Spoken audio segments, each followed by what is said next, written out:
Okay, welcome. We're gonna get going. We have a little fireside group here, so we're gonna make it a little more interactive. If you don't want to participate, it's fine too, but we want you to get value out of it. So we'll start with intros up here, and then we'll go around, and if you guys can introduce yourselves. Maybe if you're in a hybrid, you're a remote employee, if you're a leader, what you're hoping to get out of the panel, anything that you think might be relevant.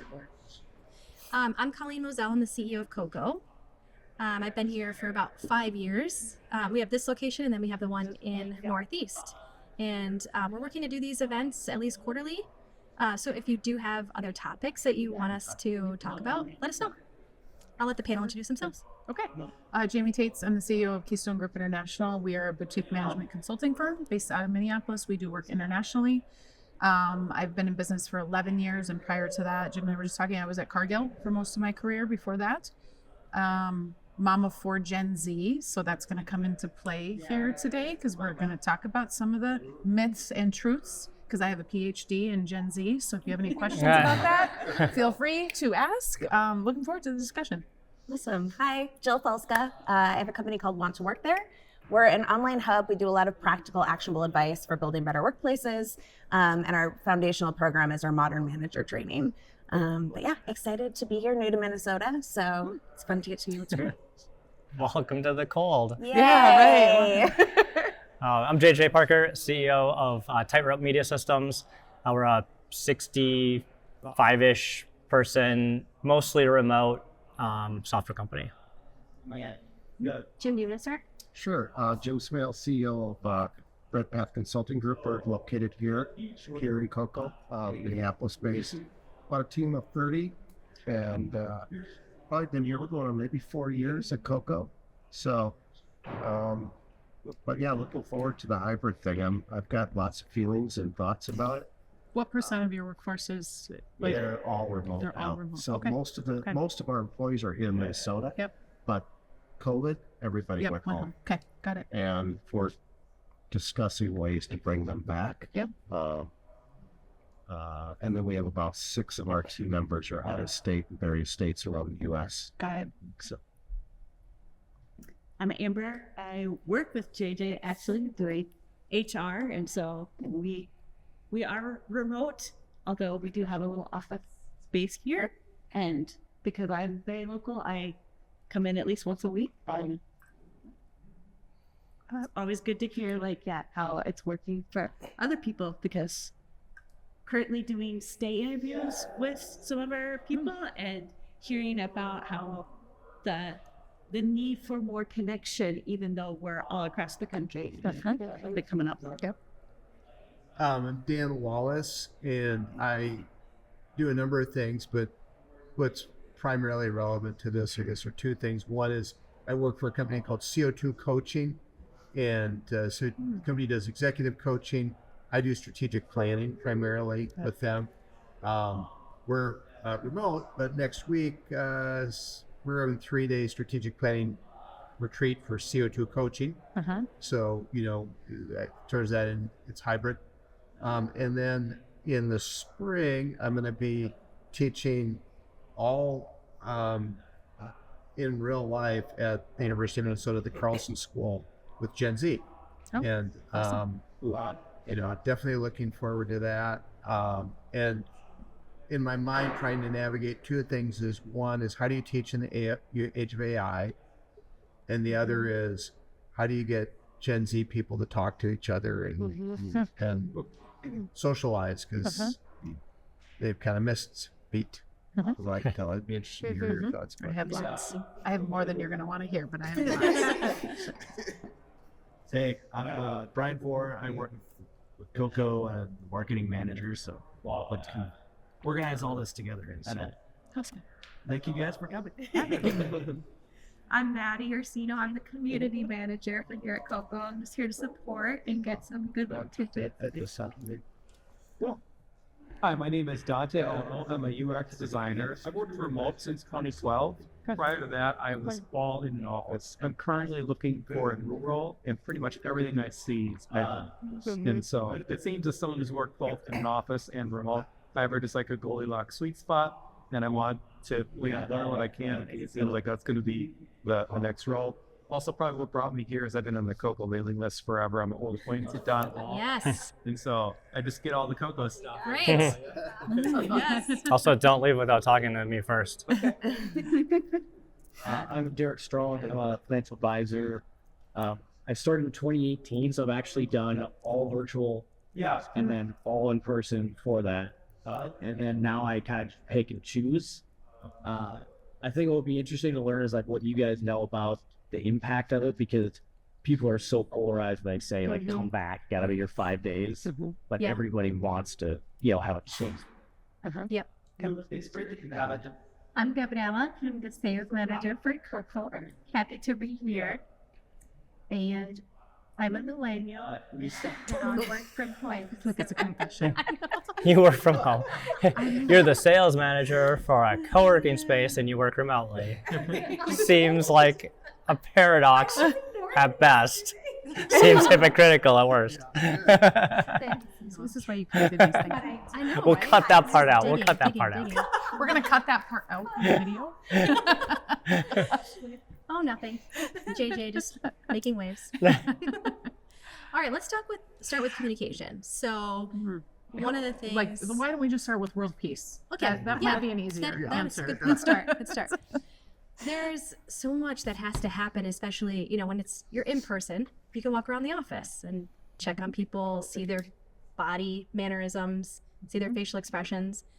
We're remote, we're on Zoom or Teams or whatever, and people are half distracted doing something else. But what types of things and what is the problem with disconnection from communication? And Jaime, you and I were talking about leadership, but how much more do leaders have to do in the communication realm to keep people connected? To your point, Amber, like people are craving that connection, communication one piece of it, but how do we do that? Am I starting? I'm sorry. Is You this can just start. to any of us? Go ahead. I Yeah. don't want to just jump in. I have so many opinions, you guys. So just to preface, I have a lot of statistics because I do this for a living. I speak nationally on this, so I'm not going to try to go overboard, but I'm going to hopefully bust a few myths on some stats that are actually legit, right? Because I think there's a lot of feeling around this, and then there's what's actually happening. And the truth is somewhere in between. But we also do this work, so we have clients right all over the country, and so we see a lot of different things. When COVID happened, and I'm going to relay it back to that because that's kind of the precipice of all this like conversation around how do we manage cultures, is our clients called us and they panicked, right? How are we going to manage our culture? How are we going to do this? And what we told them is, if your culture sucked before you went remote, your culture still sucks. Yeah. And if your culture was great before you went remote, your culture can withstand this.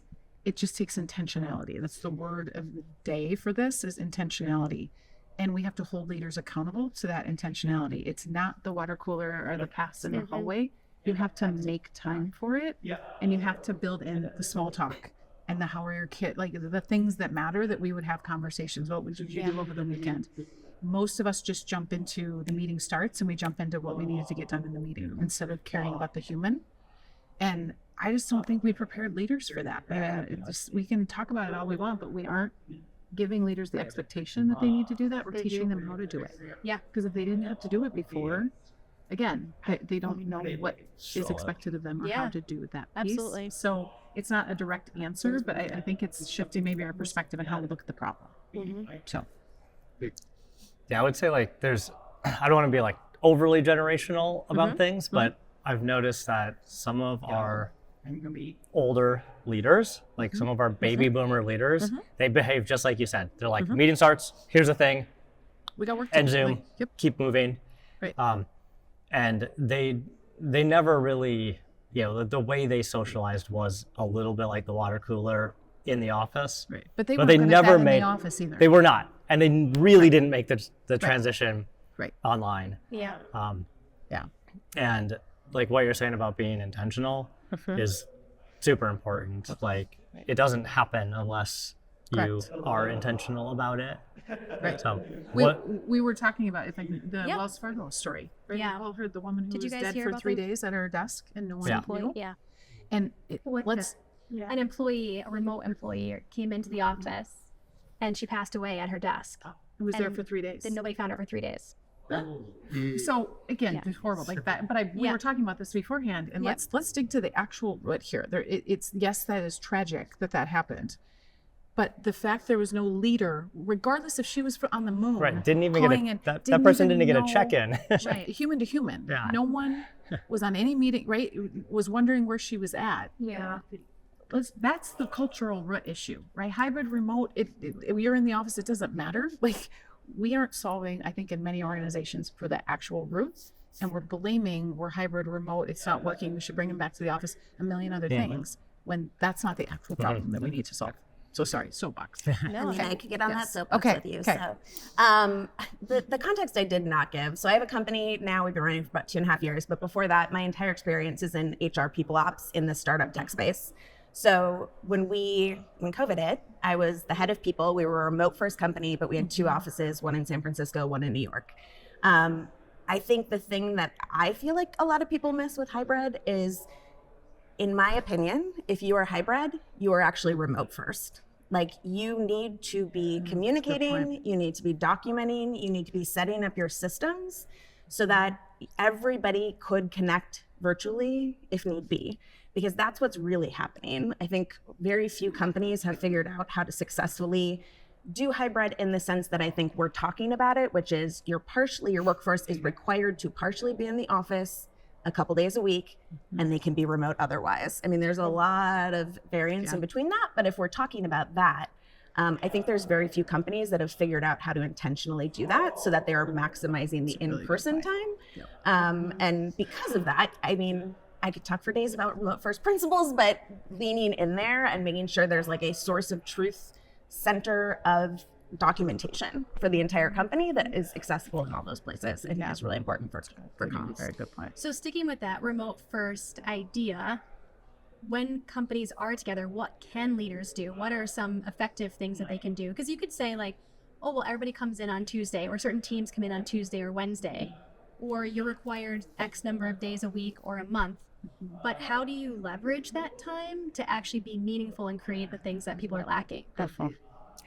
I mean, the first thing I think is being really clear as if the CEO is making the decision that we're coming in, why? So like, if you don't know why we're coming in to be hybrid and it's just because you pay for office space, like, Which is at the beginning, that the was why. majority of people. Because you made a real estate choice. Because you made I mean, let's be honest, that's what doesn't get talked about, is like a real estate choice was made. And so they're like, oh, we're hybrid now because we need to like make use of this. So I think it does start with the why. I mean, there's 100 things we could talk about, and we can, about like how you could interact as a team and have people together in a space. But I think the most impactful thing is, how are you working? So like, if you're bringing everybody in to be on Zoom calls, which is something we hear a lot about, dumb use of time. So I think you have to start with intentionality. Yeah. See, what is the it's going to intention? become like a drinking game by the end. Like every time we say intentionality, you have to take a drink. Yeah. But it matters, because if people are coming in, and we have examples of that, like all the they're time. coming in and they're just sitting at a desk and nobody's Yep. they're not interacting with anybody, then it's a complete waste of what you're trying to get at, which is the cultural aspects. Like, we have like one of the principles is like one remote, all remote, which means if one person is remote, everyone should just be on their laptop and be remote. Because when some people are in the, and we sometimes violate this, but like when some people are, I gotta see, I can't be up here like saying what I think should happen. But when some people are in person and then the others are remote, it's just kind of unfair to maybe the remote folks, because then all this like little side chatter can happen in person that isn't very inclusive of everyone else. And what I've kind of seen for us and the ones that do like come here into Coco, we mostly show up here to be more social. Like, the intent of showing up to our space here is mostly to just hang out and have these connections. And maybe like a little meeting happens here or there. But everyone always in our company says, like, if we actually have to get work done, like, everyone's gotta go home, because then everyone's gotta go hop on their Zoom, and it's much more effective. But the in-person time is usually much more social for us. And for larger organizations, when they were kind of deciding what to do, and we all know the benefit of the silver lining of COVID, and what it taught a lot of organizations that they didn't need to have all of their staff in Minnesota to function. So their pool of talent expanded, which was great. Sure. But if they weren't used to that, if they hadn't been operating in that, what we're telling them is, you have to actually budget in an investment to bring people together at some cadence that makes sense for your business. Right. So even our clients that started to hire outside and have a bigger population at least twice a year, fly everybody here. They get everybody together, and it costs money, but it also costs money to have a crappy culture. It costs profit, I guess, right? My budget guidance around that is whatever we were going to spend on rent to house 65 people, we are spending on travel. Yes. It's not a cost savings thing. great- It is like a sort of like a lifestyle choice that we're making by being remote. But that doesn't mean I get to be like super cheap about it as a business owner and just like pocket that rent. I got to fly the people in. You got to invest it back into the business. It's great. I love that. Well, and DJ, you mentioned like socialization when people come together. Like, what are the motivations? And to your point about hybrid versus remote, if you're seeking as an employee, like why do people want that? You know, is it work-life balance? Is it autonomy, productivity? Is it just because that's what the fad is and everybody thinks they want this? What is motivating people and companies to make those choices, other than the real estate side of it? The hybrid choice? Yeah. Like as I'll put like just my like employee hat on. Yeah. Like I don't like sitting in traffic for 45 minutes twice a day trying to get here and get back, and like it's way more productive for me to stay home. I get to take care of all my little errands all of the time. It's like way more flexible for my lifestyle. I can be like a better spouse, a better dad, and a better employee if I can just do all my work from home. So that's I feel like a lot of driver for employees is that it offers them a lifestyle that's way better than like spending so much windshield time trying to get into an office. And I think we're missing a big piece of the empathy that when COVID happened and everyone had to go home, a lot of people who were in the office 5 days a week, which was my business, were like, we had to change our entire lives. I had to figure out where I was going to work and like realize I don't like working. I'm the opposite. My team's in 5 days a week. I don't have to ask anybody to come in because that's just, I like being in the office. It's like where I don't get anything done at home with 4 kids. But we sent everybody home. Their lifestyle had to completely change, right, to figure that out. And then these companies are like, well, now we need you all to come back 5 days a week. And then they're like, we already changed. And I now built my life around being at home. And now you want me to come back and I have to change my entire life. And my kids are Absolutely. my kids are 4 years older, and now we're in a different life stage, and I've adapted my life. And so I think the resistance that some of the bigger companies are feeling is because people are like, we need to swing the pendulum all the way back. Like, can we find kind of the middle ground? And why are we doing it? Right? Like, are we just doing it for the real estate and because you're annoyed that we don't have enough people in the office? Yeah. What is it? I also don't trust that you're doing anything unless I can see you. Right. So we're going to get to the That's the underlying, the undercurrent. Yes. Can I ask you though, like, because you're in a position right now where you had everybody go remote and you're thinking about bringing people back in. Why, like, zero judgment, why is it that you're thinking about bringing people back in? What are the motivators? Thinking about bringing people in from a schedule standpoint. Okay. I'm thinking about bringing them in a more consistent basis, like quarterly. Like bringing them together for, okay. And being a bit more intentional behind. So it's a cultural driver more than It's a cultural driver. It's like, we require everybody, we fly everybody in once a year. Ideally, we want to get to 2 times a year. So, and the middle of the winter fall company event, we took an approach where we said, okay, well, if everybody can't be together, we'll all be remote. Yeah, it kind of worked. It's kind of cool. It's fair. But then this year we said, you remote folks, will you have an issue if we bring people together that aren't here in Minnesota? Do you feel left out? Give us your feedback. What do you think? They're like, no, as long as you set up the breakout sessions where it's more interactive for us. We're cool with doing, bringing people together. So we'll give them DoorDash cards so they can have lunch brought in. So we're bringing everybody in, and we're going to tie in a happy hour with it at the end, just socialize. So that's cool.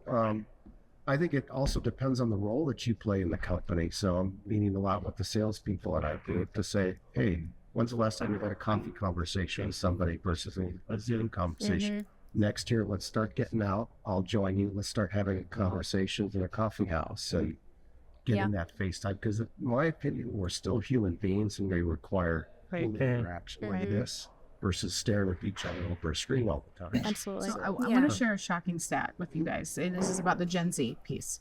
Is 92% of Gen Z admit to they will not accept a role that is fully remote. Yep. They will not. They do 92%, not. So yeah. we all think they don't want to come to work, and they don't want to. It's actually not true. They want flexibility and autonomy, right, and a balance per se, if that's such a thing. But we're seeing them say, "I want to create human connection. I want to be in somewhere where I am interacting with people in some capacity." So I just want to dispel that myth, because I think we think the younger generations want to be remote full time, and they don't. Yeah. What about like professional development? You know, we were chatting about that. I mean, the way that your career develops, you know, if you're in a senior position, maybe it's not, you can have flexibility in your job and you can be remote, and development maybe isn't as important to you personally. But what about to employees that need FaceTime, that need mentorship, or that are seeking it? How does that impact them, and what is their trajectory to try to get that in this show? I mean, I would feel like we could all jump in, so I'm trying to be respectful. I mean, so to your point, that is the stat that Gen Z wants to be in the office. And I think it really has a lot to do with what you tied it back to, which is that professional development. And it's more just, it takes less intention when you're in an office to like have more training and more like informal mentorship, because you're all like walking around having that. I had a conversation with someone who was like, I had to like explain to a really young employee why she couldn't walk into my office in the middle of a phone call. Because we learn by watching others. That is just how we are as humans. So when they don't get that I think is part of what they're searching for. But I will say they skew much more on the flexibility side. So it's not this like, I want to be in the office 3 days a week and then I'm going to work from home on Fridays. Like, I think the learning and development piece, what I think is so interesting to me is this definition of hybrid, because even you were saying before, like, oh, we want to be hybrid. And then you're like, actually, we want to bring people in for like yearly gatherings, like a couple times a year. And to me, that's still remote first. So I think like, like figuring out that hybrid piece of what does that mean? And we successfully run, so our management training is fully remote. We have cohorts of 8 people. They're all remote. They get together. We have some of them that are in the office. If they are, they split into separate rooms so that everybody's calling in from a computer. But they have more connection in that 12 weeks because they're just carving out time to like sit and talk about things and learn and do. I think a lot of it is less about the physicality and more about the busy. So like if you are going to do hybrid, the learning and development piece is really about carving out the time, I think, more than the location. 100% in the office aren't doing this well. We see it, right? So it's the same problem, just it shows up in different ways. Yeah, I would say that admittedly for us, like I don't think we do a good job with young employees. Like we don't have many young employees. I don't think we can even ask their age anymore. They appear young to me. They'll tell you. Everyone appears young to me. But like even we had an opportunity to like take a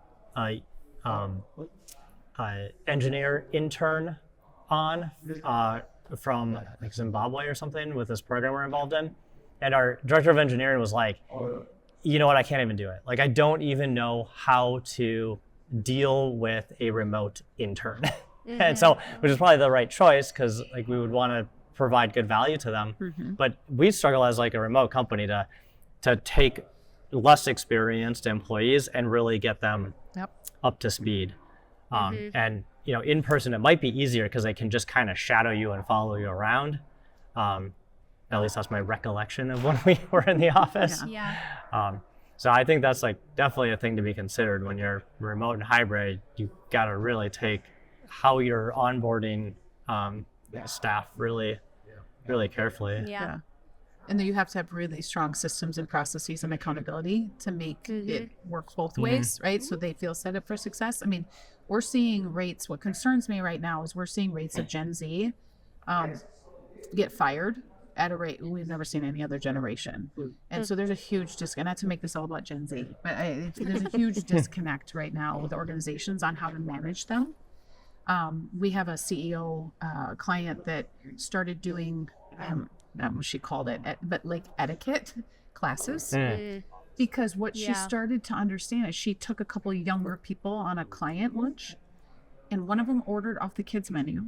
No, And one of I them, will have the right, chicken and there fingers. was stuff that was just discussed, and they were on their phone at the client lunch, and she was like, so she was like, I'm not having this. And she herself is doing these etiquette classes, and she says they are feverishly taking notes, listening intently, and coming up to her afterwards and saying thank you, because no one's teaching us this. We've never been in the workforce before. College isn't teaching us this. Our parents, Yeah. like, we're not in Mom the and Dad let office us a lot. be on our phone during dinner. I don't know what the problem But is. they're saying, like, so let's get to the root of, like, I kind of feel like we've failed this generation a little bit, and we have no patience for it, but we're also not. So I really commend her for doing this, because she said it's fundamentally shifted, and she has old, like, people that have been there for a while that want to come to some of this. Like, Yeah.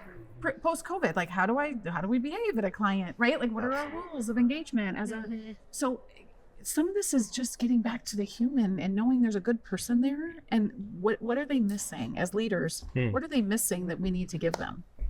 Well, and Another like, soapbox. back to sales, like picking up the phone and calling people. Oh my gosh. That's a skill that they just don't That have. generation wasn't right. And they, I had an intern that told me, with all seriousness, like, well, my primary language is text, so I'm not used to that. And it takes coaching, right?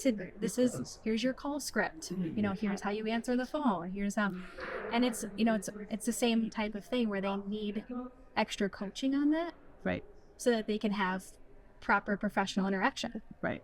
And you also have a generation they have grown up high school and college doing all team projects. I mean, my kids rarely have a test that's like just them.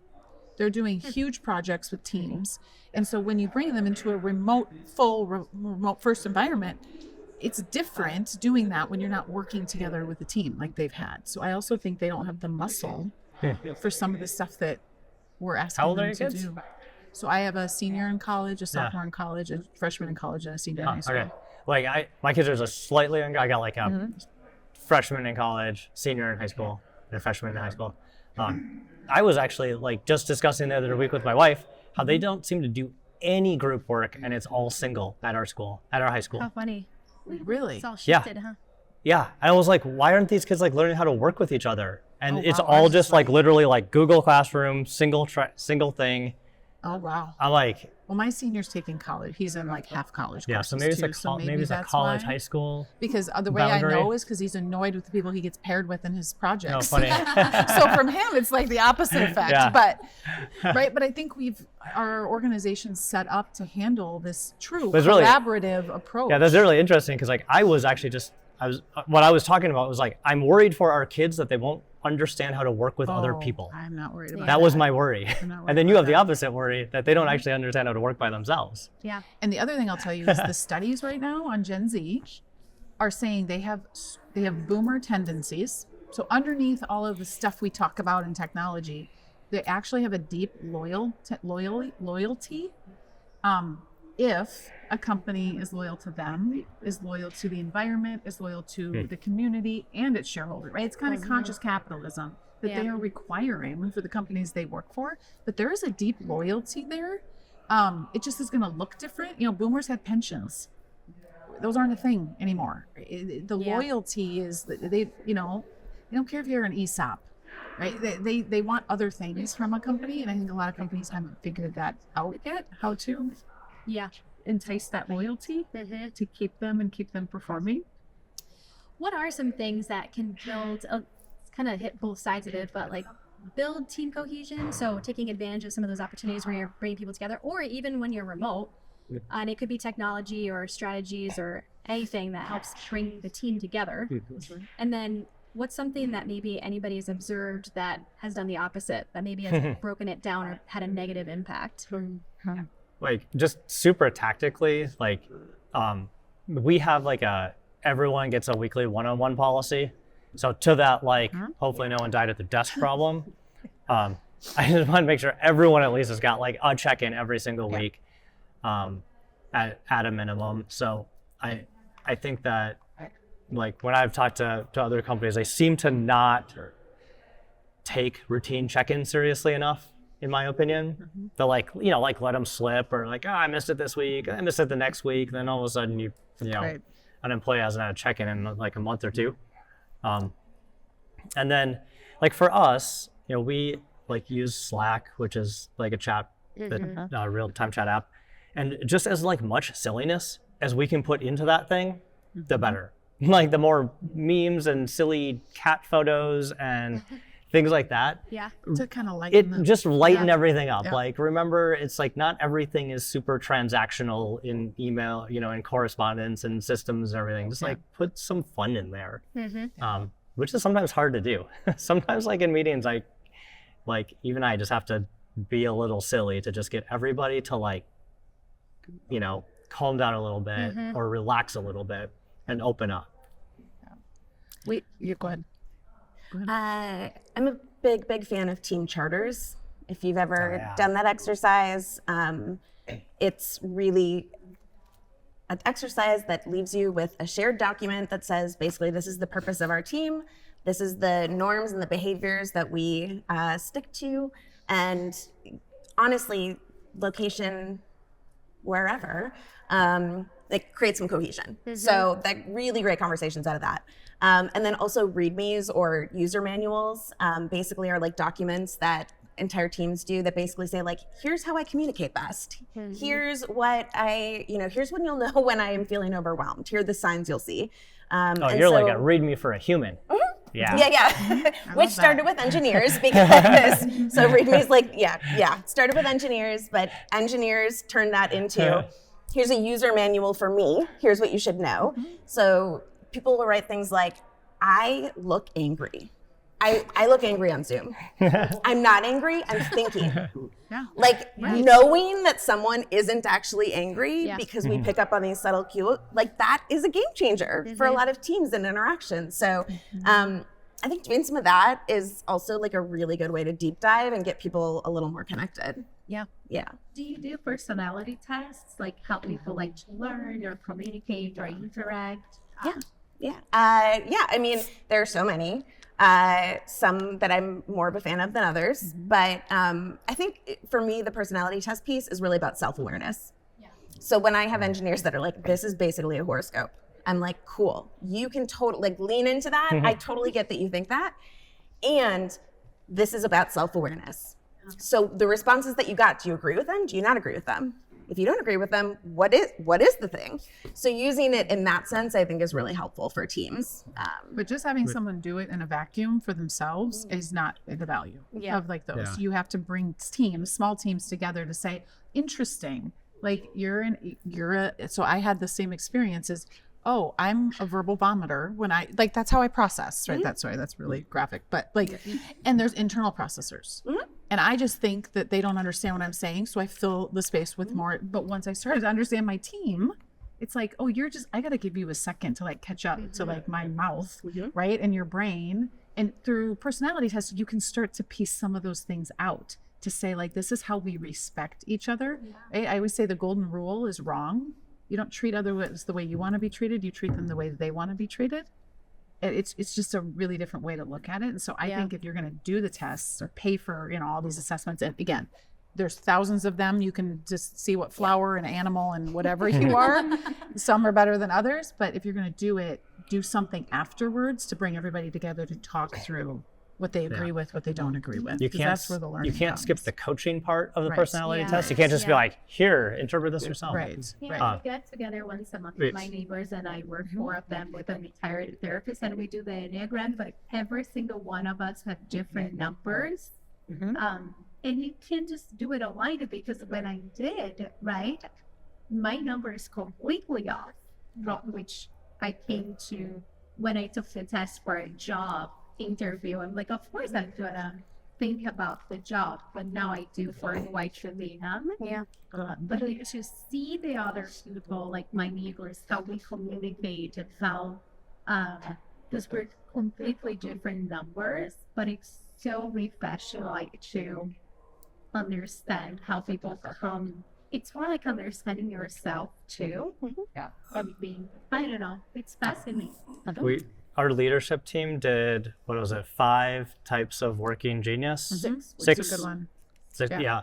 So, it's a good one. you know, again, it's just like pick any of them, but the part that's great about it is do it all together, help understand each other, understand which parts of things you're good at, and then so you can work more effectively. And we actually as a recommend team. to clients that do that, do a matrix of who has strengths and Yeah, weaknesses we in got different that. areas, so you can lean There was, on each other. there was for one meeting those. where someone was like, "Oh, wait a second, that's the problem there. We've got all a those big gap. wanderers over there, Yeah. and no one's doing anything." Yeah, you can't put them in a meeting altogether.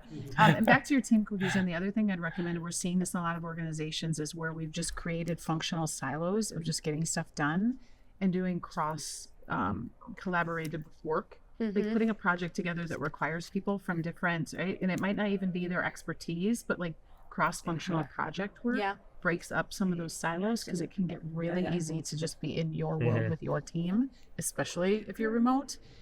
And organizations are suffering right now because they've been myopic for quite a while and haven't done the strategic thinking across the organization. One of my favorite things to do when your team is all in town is lunch roulette, where you just randomly pair random people together and make them go have lunch together and make sure they're not on the same team.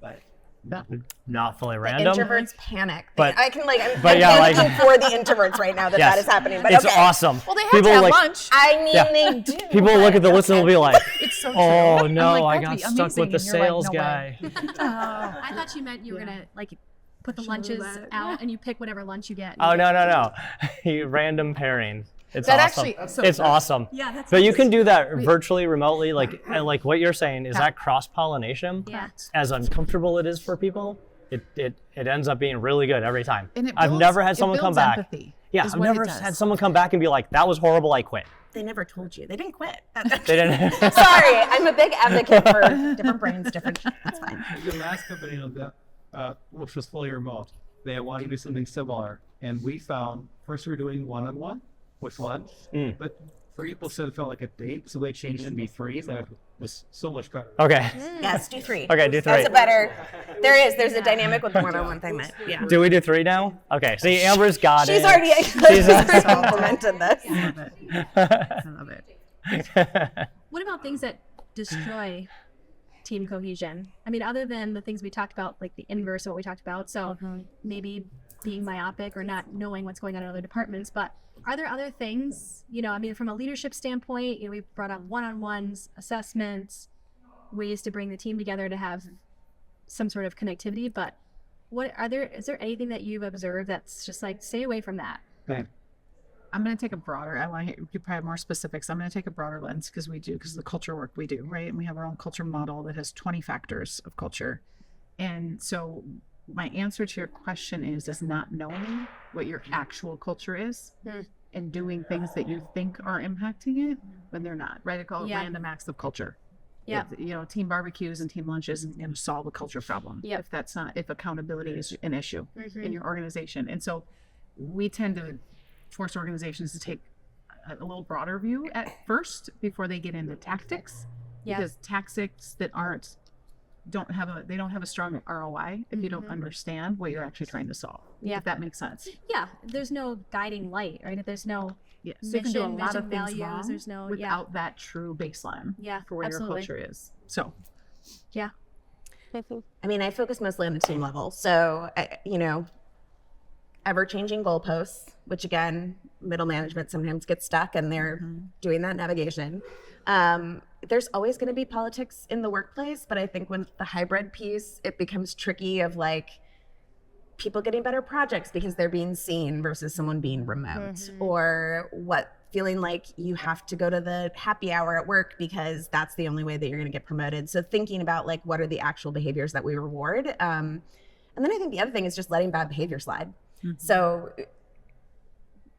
managers, so my hot take is that millennials had bosses that were very direct and almost sort of forceful, and millennials swung all the way the other way, and now they just want to be your friend. And so it's really hard for them to give you critical feedback. It's like the thing that everybody struggles with. So I think millennial managers, especially, again, generalization, let a lot of things slide because they don't want to address it and they don't realize how much it's actually impacting the team. So that person that never lets someone talk, or that person that always drops the deadline and it just doesn't get addressed. Like that has such a big impact on the day-to-day for people. Yeah, sure. Yeah. Yeah, I'd say on being mostly remote, one of the most dangerous things is for us is like, since it's sometimes hard to see what, we can't see what people are doing, and we want to trust them and let them, be autonomous and accountable. But every so often this like creeps in. It's like, are they actually doing anything? And then like the managers will get like doubts around like some of their employees, and then that starts to just kind of like become a little toxic. So just make, and we do have, we'll have engineers that don't really want to share what they're working on, not because they're not working, but just because they're quiet and they just want to be heads down working. Yeah. So I think like what you've talked about quite a bit is like, where's the documentation? Where are the communication platforms where we are checking in on like, what did we do today and how did we do it and what are we stuck on? Another thing we've seen from there's a work output perspective is people will get stuck and then they won't say anything, and like they'll be stuck for like a day or two. And then once someone finds out, you're like, why were you stuck? You should have been stuck on that for like an hour. If it was more than an hour, we needed to move on. I don't know why you spent so much time. Those things start to erode like the remote managing situation. My question and my comment to this is, are the managers actually having those conversations? So the first time you sit for 2 days, okay, coaching moment, have the conversation. The second time you do it, very different conversation. And the third time, this probably isn't a fit anymore. But we're not doing that. And I say we. There is a huge deficit. They aren't doing in it. We're doing it right perfect, Amber. But there's a big deficit in leadership. And I agree with the millennial. The piece is we're not holding leaders. If you get to the root of most business problems, it's accountability and it's lack of leadership. Meaning they haven't been taught. I'm not saying all leaders are bad. We haven't given them the tools. We're not preparing them to do the hard work of leadership. Leadership's not glamorous. Right? We've put people in leader. Your best sales person is not your best sales manager. But we put them in that role. And so we haven't taught people how to be leaders, and we have a huge deficit in most organizations right now. And it's the root of why Gen Z is getting fired. It's the root of why it all comes when you like down start to- looking at those big stats, right? Big baby boomer population, small Gen X population, big millennial population, and Gen X has taken this like huge workload in the management and leadership, but we're too freaking busy to coach all the millennials. I mean, that's kind of a reality, right? So that is going to be like a problem. And we're that's too going busy to teach them resonate. how to be good coaches Right. and leaders. So it's going to resonate for like a couple of generations. Which is why training like what you're doing is important. Way to go. Why Not when to I be your came out of my sales pitch, HR role. but, that's why it's needed. Is we have to invest in them. It's the same thing as the Gen Zs and the CEOs who's having these etiquette. If we're not willing to invest in them, that's on us, not on them. I just in most organizations are woefully under investing in their leaders and getting their people where they need them to be. Well, now there's a shortage of managers because we've done the brilliant work of creating an individual contributor paths that have promotion steps. And people are like, I don't want to be a manager. So to me, the underlying question is, why don't you want to be a manager? And why is that role so broken? And what do we have to do to fix it? Right. And I could talk about it for days, so I will. But think about that part. It is interesting, because you just in talking like in my personal life to the different generations, they definitely stay away from leadership roles, and it for a variety of reasons. But if you have those extreme leadership styles, or you have somebody who's not investing in you, not providing opportunities for mentorship or education, or even if it's outside the organization, then you're not understanding, especially if you're young in your career and you're not getting that early on, then you're not learning that for then when you're further on in your career. Yeah, you don't have people that you look up to and say, I want to be that for the right reasons, not for the title or the, whatever it is. It's because I actually like doing that. Yeah. And we're not having that screening, I think, for a lot either, or identifying. You have natural leadership tendencies. Yeah. And I was talking about the study that around Gen Z and the boomer tendencies, but they're also seeing some kind of core psychological leadership tendencies in Gen Z, where they're thinking Gen Z is going to start to leapfrog the millennials for leadership roles. And you're going to have a 30-year-old down the road, a 30-year-old that's leading 50-year-olds. And organizations are going to struggle with this.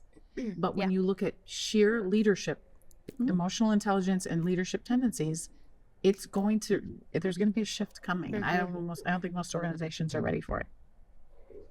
So, And that's but if they take your training, they will be. Take Jill training. Let's stop here. Do you guys have questions? Anything that we haven't touched on that you guys want us to talk about, or? Yeah. Something I was hoping to talk about is if you do have a hybrid work schedule. I've seen some companies that say, pick your two days. And you see others that say, this is appointed days. It seems like that would work better. That way you have a chance of collaborating with everyone else. But I'm curious what your thoughts are about the arrangements for hybrid. I think it comes back to what Jill said, which is, the company leadership has to determine what the purpose of that strategy is.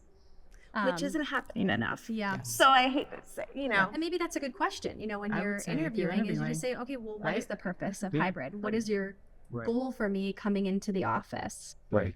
To kind of hear if they even have a strategy. Or it could be, we're putting butts in seats to justify our real estate investment, right? So I think those would be good questions to ask. But I think, from a leadership standpoint, you should be orchestrating it in a way that has purpose.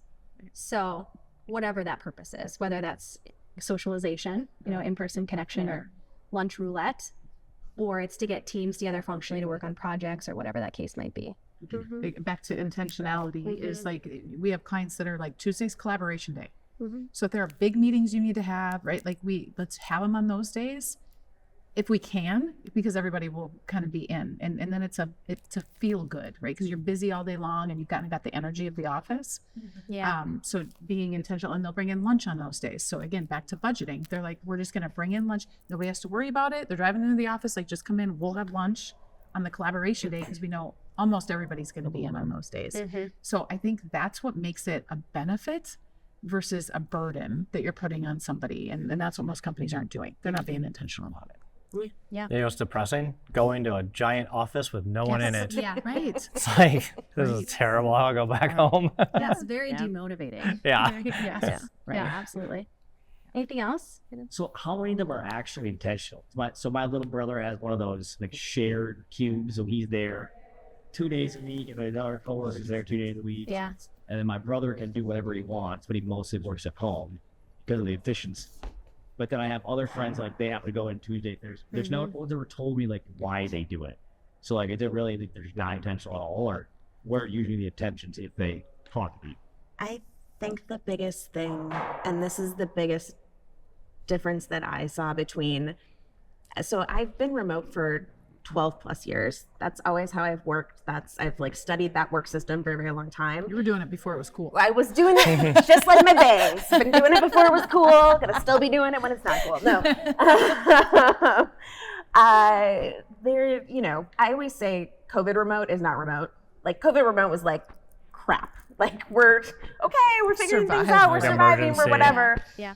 There is an intentionality that comes with remote about how you communicate, how you show up, what that looks like, all those different pieces.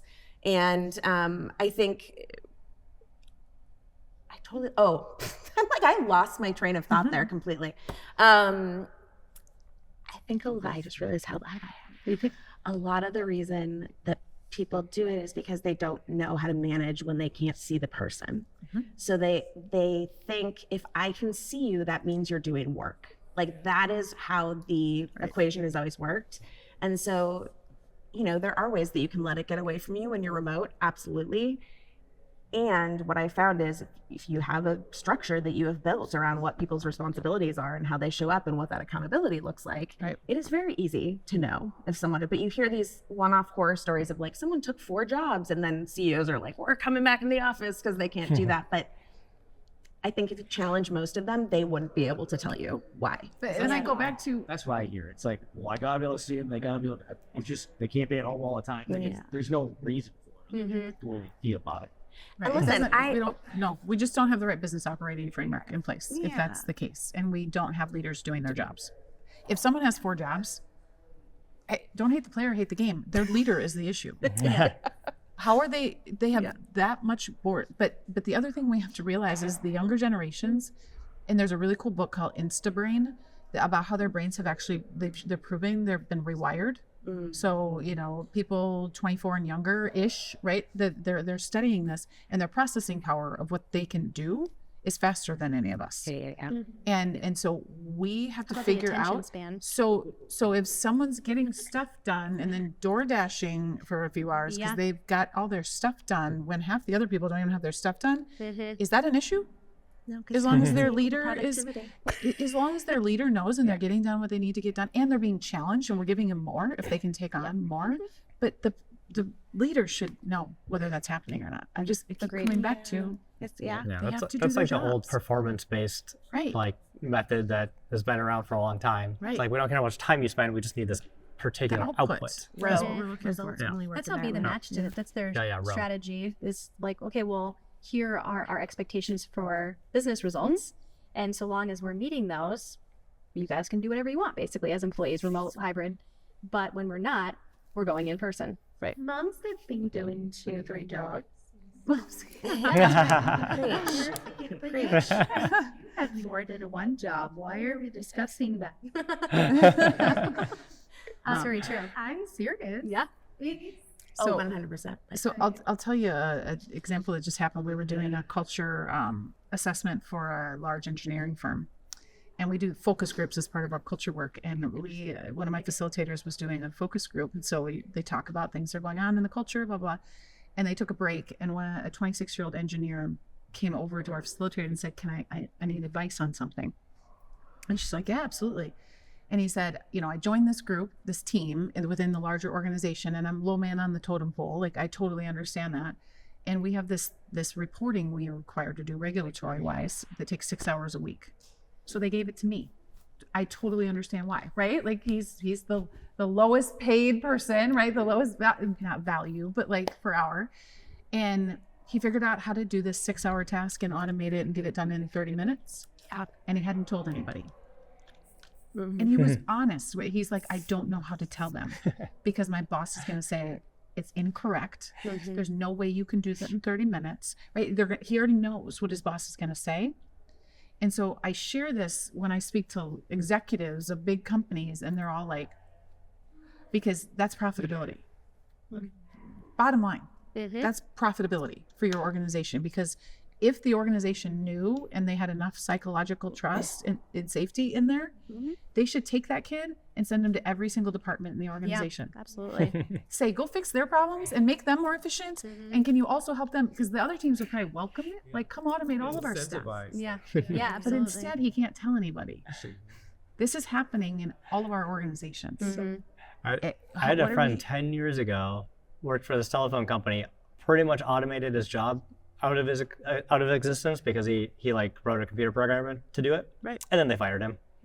And we're like, well, dude, you're the smartest guy in the room. Like, how on earth did they fire you for you should have automated their whole business. And I'm like, that doesn't make any sense. Right. But so isn't are we it doing fun? the work to understand the strengths of people and breaking down silos of, maybe he might be on my team, but why wouldn't I share him across the organization if we truly have an enterprise approach to what we're doing? So these things are happening. I mean, it's sad, actually.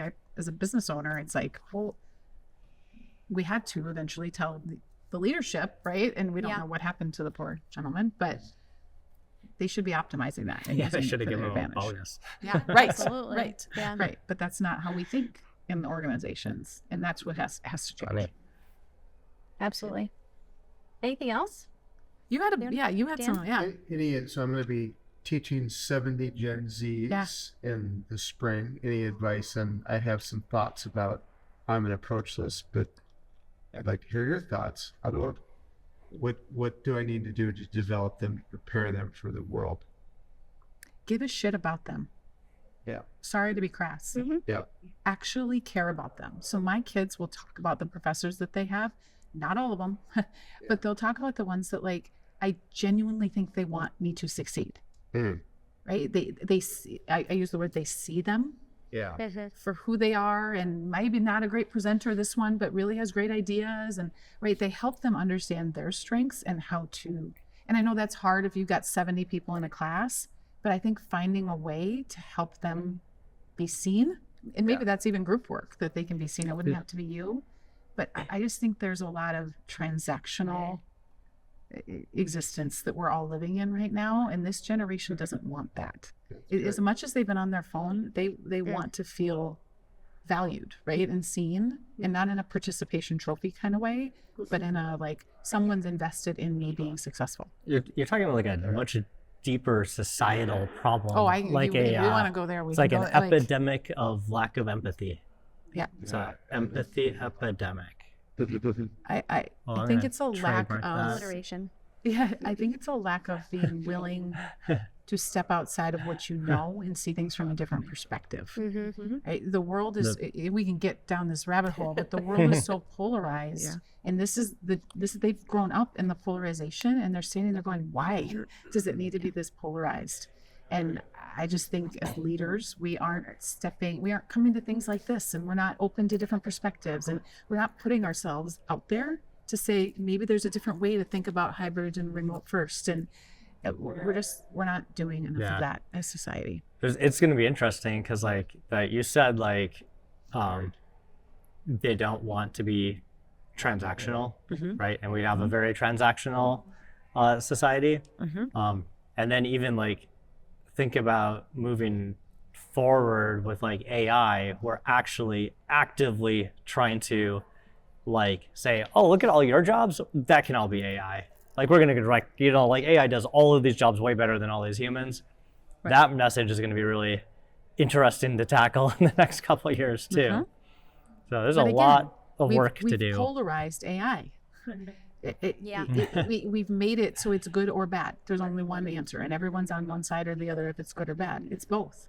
And if you really look at, I mean, people in the tech space, if you really look at history over the last 30 to 40 years, there hasn't been a lot of tech that's, I don't want to say is transformed, but we haven't really taken advantage of much of the tech that's been out there. So everyone thinks AI is going to like, we're going to be led by robots. It's like, we haven't proven that we can actually do that. And so AI is going to be a efficiency game. It's going to be there's a ton of advantages of it, but it's, but think of it like as a human society, I don't think of it like the message like we're currently sending to our employee populations around you're AI. Replaceable by a computer. Yeah, right. So that's the leadership thing we've got to all be really careful of. I was in New York City a couple weeks ago, and there's a building being built, and they had the material they put on the outside, right, so you can't see all the junk and what's happening, and it said, hey AI, or hey ChatGPT, build this building. Oh wait, you can't. Right? It's hilarious, but it's like the messages of like there are going to still be things that human, like we need humans. It makes time for the other stuff. So when you talk about our leaders don't have time to coach, when stuff's getting automated, replacing that space with coaching and things like that. I do want to say, ask them. I think this generation knows how to get any sort of information. It's all at their fingertips. I think they don't like to be lectured to.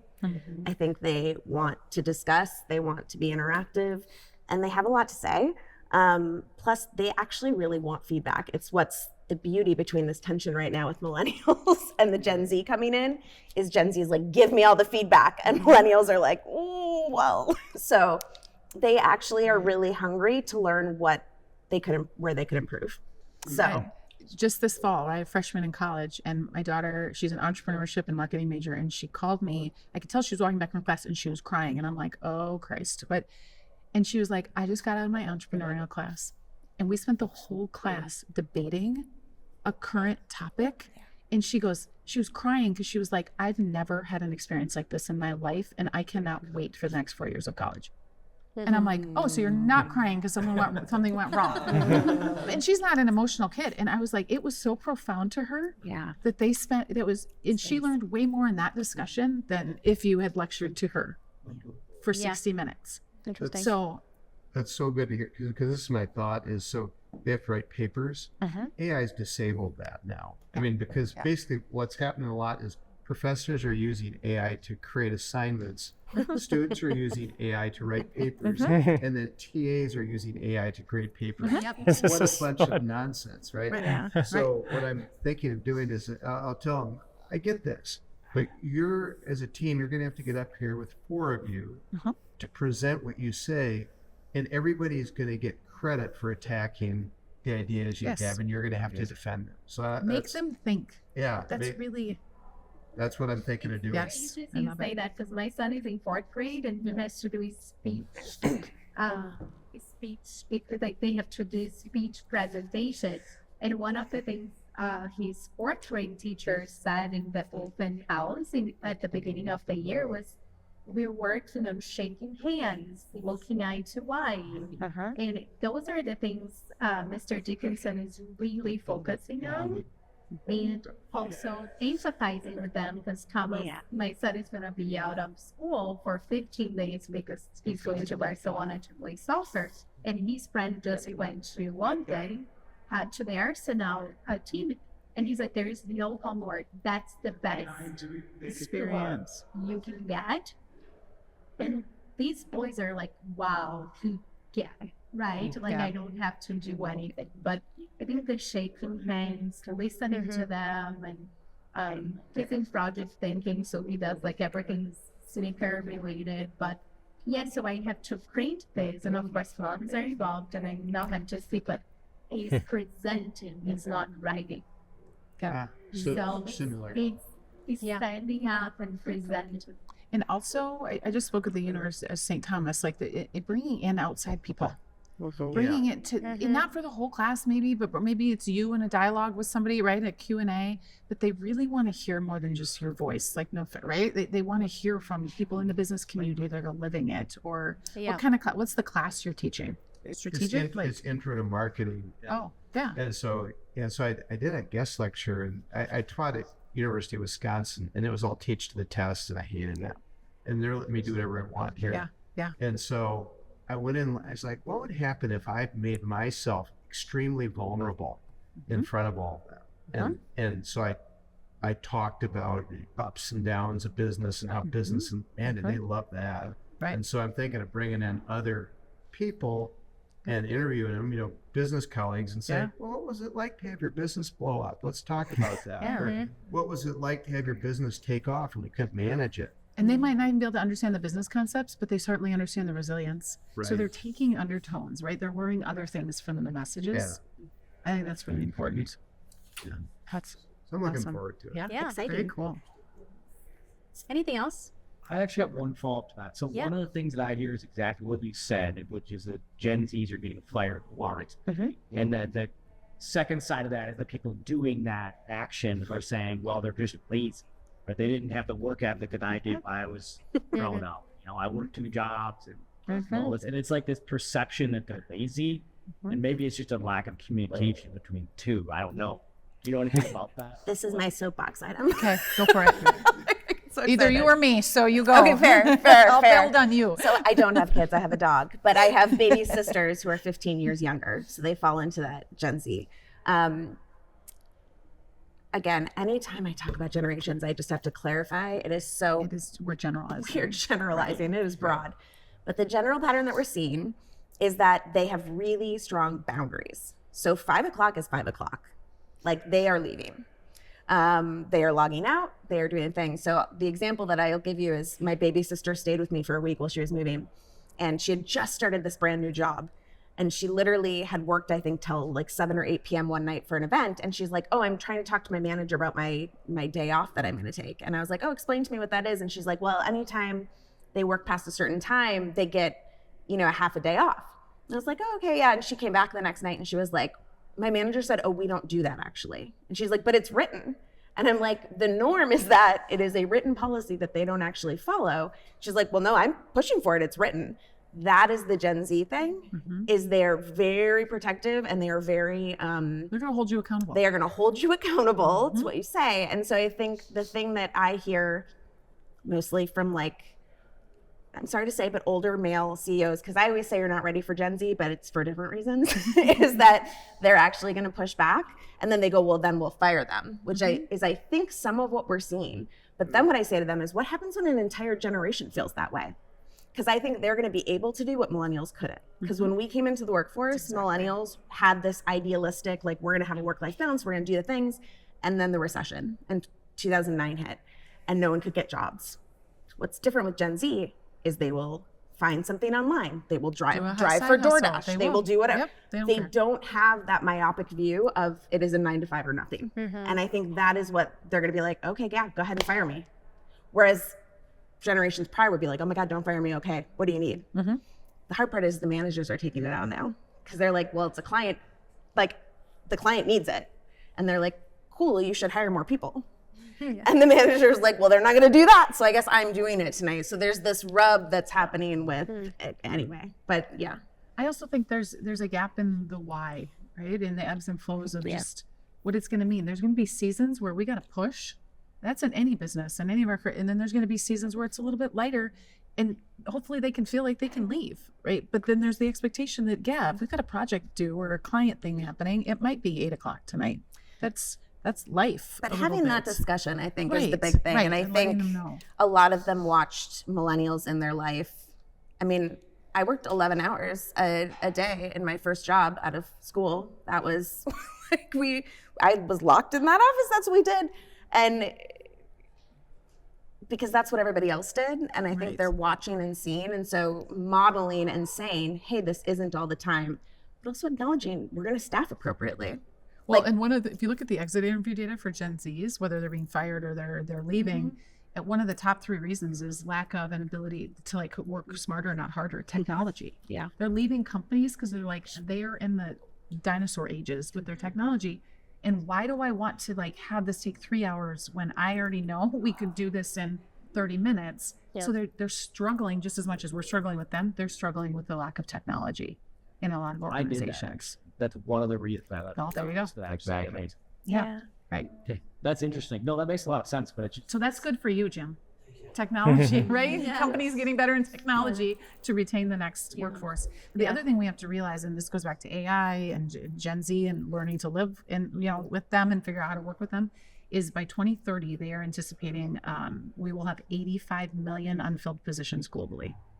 So currently in the United States, as of October, we have 8.5 million just in the United States. So that's globally. When you look at the labor rate or the birth rates, right, from the last 25, 30 years, they've seen this coming, right? If you want, you want to help sleeping, I can give you the Department of Labor reports. You might actually read this kind of stuff. I read it because they've known about this for a very long time, but I don't think companies like Cargill, 15 years ago, yes, correct. 15 years ago, they were talking about, they had people in there just to talk about this. But we're coming up on a gap. So when I look at AI, it's like, yeah, you're going to have AI. It's not because you want to replace people, because there won't be humans to do some of this work. When you're looking at manufacturers, we've been talking about automation for 10 years with all of our manufacturing clients. Like, you better get on it because you won't have people. It's yes, it's a capital spend, but you're solving for a future issue that's coming. And so I think we're going to be forced to really start, and it's going to hurt some companies because you're not going to be ready for it, to have some real conversations about how you engage the workforce differently. So the thesis here is that in the future, collaboration between people with AI is going to be a critical skill set, because a lot of the routine technical stuff, coding, AI will do that. The technology will do so much other stuff. So but at the core is that human-to-human collaboration, because AI can't do that. It can only do, but does that make sense, do you think? That's the reskilling and upskilling that a lot of HR leaders are trying to get ahead of in a lot of organizations right now. Is the guy who used to run the machine that now runs itself, they're teaching him how to program the machine, because it's all technology, right? So they're actually upskilling, and it's a retention thing. They're able to retain some of these low labor people and actually allow them to see the growth, because they're giving them the classes on computers and saying, now this is what we need you to do. You don't have to go to school to get it. We'll teach you how to do it here. So I think there's a lot of good in that. And it's going to upskill our labor force naturally. That change is a bucket on all of us. Yeah, it sure is. Yeah. Yeah. It is. Amber, did you have something? I did. So how do you encourage that intentional time of collaboration when you're hybrid or remote, whether it's like that cross-departmental, connecting people, because everybody's like, oh, I'm so busy, I have too much to do, I don't have time to like be trained or train somebody or even just connect and brainstorm. Like, how do you build that capacity in people's schedules? You build it into the work. instead of it being something else that you need to plan in. And this is the same thing for leadership. When leaders said, I don't have time to coach that person or mentor. We're just swapping out the time you spend with them on a one-on-one. Let's change the structure of the one-on-one so it can be coaching and mentoring if that's what we think that person needs. It's not a and, it's a let's flip-flop some of the time and use our time more efficiently or in different ways, right? So I think innovation and strategic thinking and can happen every day if we're facilitating that in the meetings. If our meeting agendas and our meetings don't suck, we're probably doing innovation and strategic thinking in the meetings. When our meetings suck, let's change the meeting, right? The way we're approaching the meeting in a hybrid or remote environment. So I don't know if that answers your question, but I think we see it as it's got to be like the stack's this high and I got to add another thing to the top of the stack. And I'm saying swap out what you're already doing and do it better right here in this middle part of the stack. And let's just tweak that and make leaders a little more effective. I think efficient. DJ said it earlier too, like demonstrating through leadership, like have a little fun on a Zoom call or do something that's maybe not professionally related and showing that it's okay to do that and spend company time to do that, I think sets a tone for it as well. To say, okay, well, I can give up an hour of whatever I'm doing to connect with whomever and create a relationship. Yeah, like we do half day Friday as a thing for our company, and we always like encourage people to post what they're doing on that half day, because otherwise people will just like be like, oh, should I really actually be playing pickleball really right now at great- 2:00? Yes, you should. That's amazing. So yeah, some like that kind of showing that that behavior is okay is really important across all sorts of different Inappropriate white things. elephant parties also. No, I don't. Yes. It's a favorite. No. Too much pressure to have a good gift. I have the best one. No. Yep. No, we still have a week. Yep. Anything else? This is forced fun, and It's you will forced, like it. yes. That's culture. Okay? That's culture. But your gift is what's gonna bring me to. It brings everybody together, trust me. Now it is fun. I just had to start putting the garbage on my way out. That's it. She's just upset because she got a bowl last year that she can't get rid of. It's a bowl that Chaim dated with his wife. And I'm It's like a stuck pottery. that. She did like a pottery class or something. We're gonna Marie Kondo your life. It's fine. We're gonna let you let go of it. Yeah. That's it. Yeah. No, I am Marie Kondo. Like I hate that. Yeah. But I should have broken that. Yeah, let's have a rage party. Anything else? No, I haven't.